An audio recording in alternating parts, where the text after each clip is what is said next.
only very slowly. And this actually built on a tremendous amount of work that had gone ahead. I think probably you read the newspaper some and you realize that the United States, for about the past decade, had not engaged in the climate issue formally. But you know, in some ways that was fortunate in one way. And that was in our system of government, it's the national level, the state level, and the local level. The national level didn't lead, so what happened? The states and local level led. And you've heard of Governor Schwarzenegger, you've probably seen him in films. In California, has perhaps taken the most aggressive lead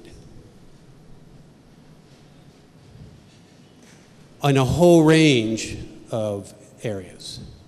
And in the United States system, in many ways, we have a bottom-up system. We don't have a top-down. In France, President Sarkozy can go to Copenhagen for the climate talks and he can say, France will have a 40% emissions target. And he can come home. It's an old empire. Everything flows from Paris. It flows down. He can do that. President Obama can't do that.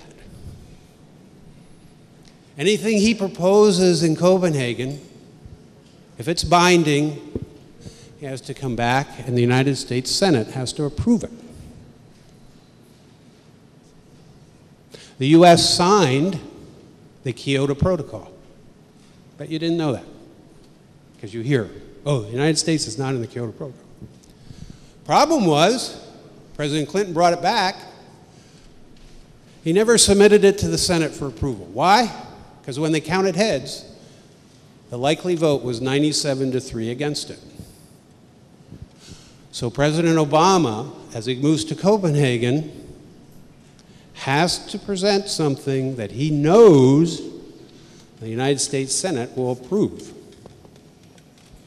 That has to happen. They cannot go to the Senate with a treaty and not get it approved. It would be a disaster.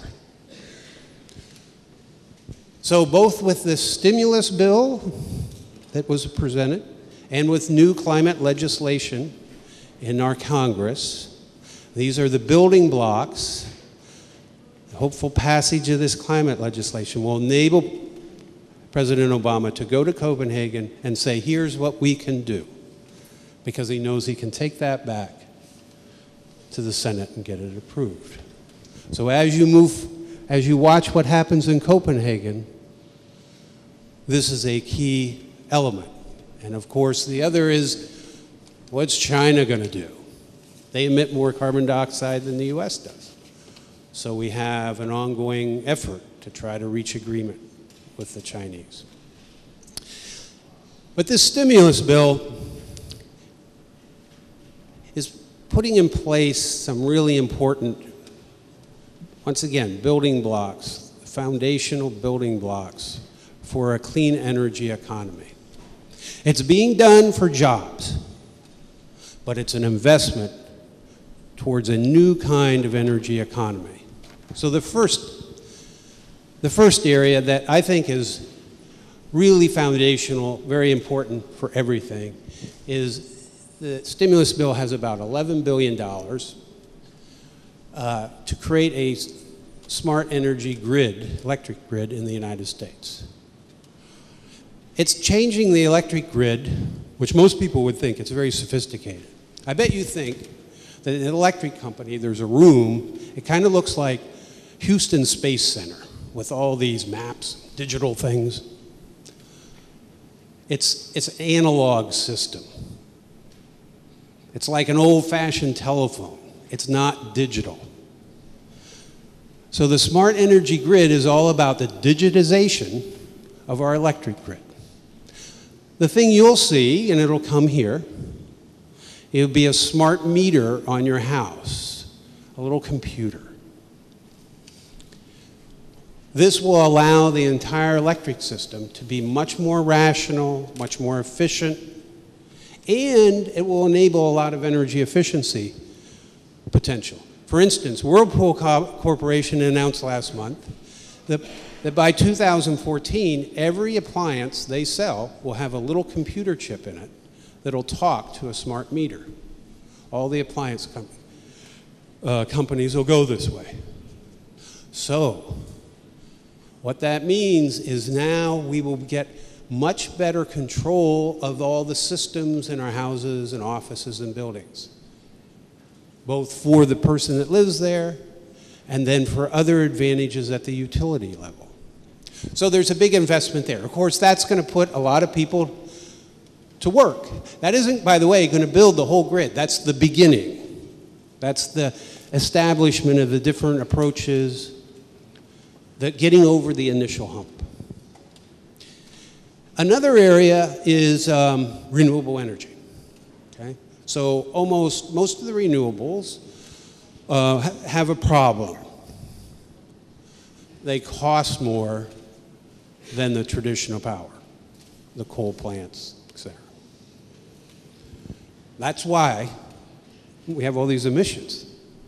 The alternatives cost more up front because we don't account for those environmental consequences.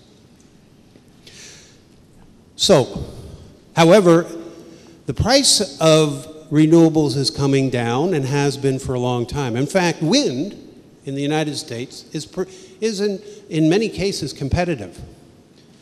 And in fact, last year, for the first time, all the increased demand for energy was either met through renewable energy or energy efficiency.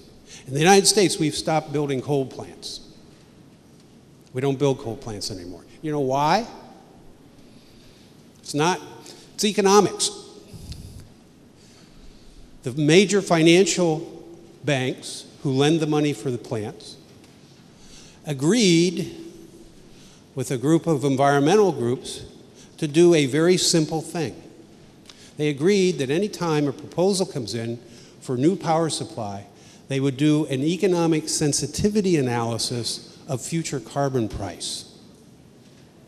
Taking a look at, well, if you don't include carbon price, this is a great investment. But if you look out in the future and you're going to price carbon dioxide, it's going to raise the price. 78 coal plants have been canceled as a result of that. It's not economical. If you look out in the future at any realistic carbon price, coal is no longer at that point useful. So Obama wants to stimulate renewables. So you could do it in a lot of different ways, but the strategy is all based on really a business model for renewables, and that is to stimulate them enough to get the production high enough to get a more of a quicker drop in per unit output. As you make more, usually price will drop. The cell phone you buy today is way more powerful and way cheaper than the first cell phone I ever bought, I can assure you. So the more you produce something, like photovoltaics, the more you get out, each time the unit price comes down. But he didn't want to spend quite the amount of money. So what they did was they dedicated $6 billion to that. Well, that doesn't sound like much, but that's a $6 billion loan guarantee program. What that means is the government guarantees $6 billion in losses.